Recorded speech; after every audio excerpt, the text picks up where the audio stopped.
Hi dear aspirants, subscribe our channel for latest steno notifications and speed dictations. So let's start transcription number 3, 80 words per minute. Let's start. I am thankful to you for having given me this opportunity long last to say a few words on the budget. Already much has been said, and I think the finance minister has come in for his share of congratulations as well as criticisms. So there is not very much to say, but I should like to say a few words. The increased development expenditure and the absence of any new taxation has earned for the budget a good response even from the businessmen. I especially welcome the relief given to the middle classes by raising the exemption limit of income tax in respect of personal income. No doubt, this is some relief to the middle classes, but I would request the finance minister if he could to raise this exemption limit from rupees 4,000 to rupees 6,000, as that would give substantial relief to the middle classes. I am indeed glad that the Taxation Inquiry Commission has been appointed with Dr. John Mathai as the chairman, and I am sure that many of the vexed problems may be solved through this commission. At the same time, I would request the finance minister to put off the estate duty bill for the present, since this inquiry commission has been appointed and they may go into this question.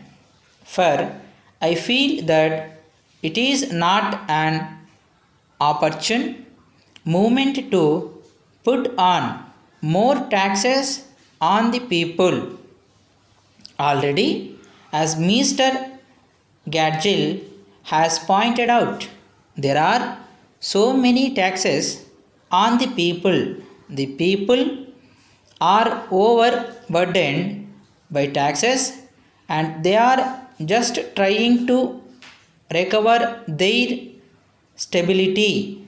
So, in regard to estate duty, I would ask him to consider about it.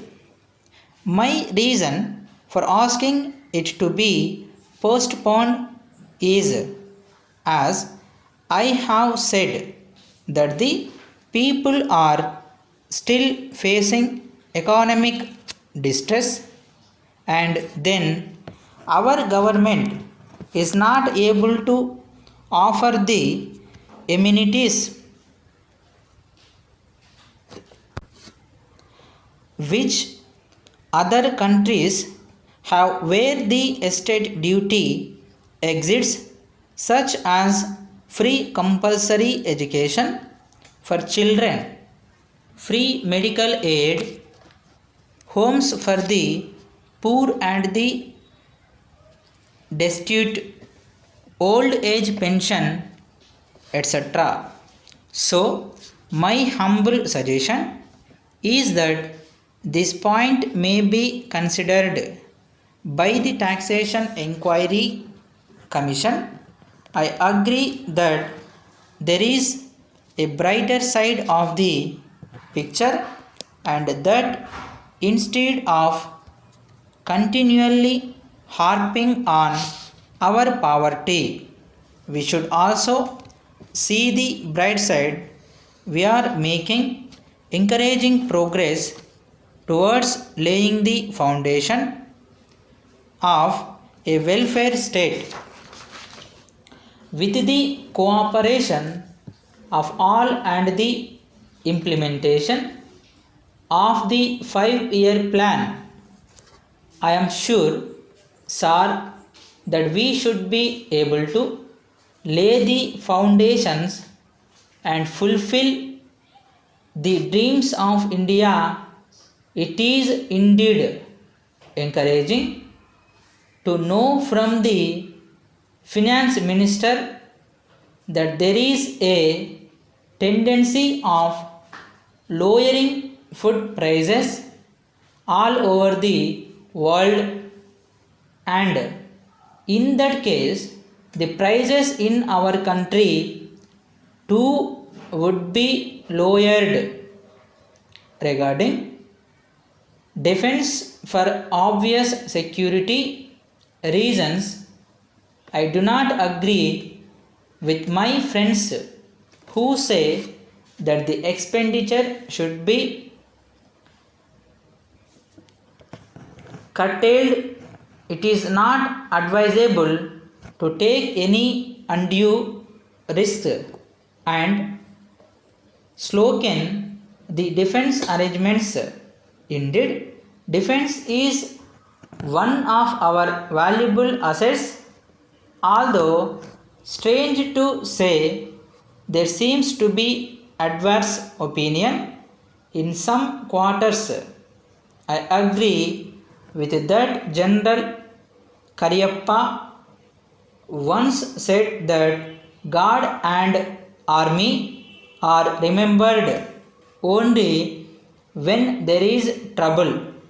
The army consists of the most disciplined and loyal set of young men. It would not be proper to affect economy in the pay of these brave officers, as it would not be an incentive for the right type of young men to join the army, and it would become ineffective and inefficient.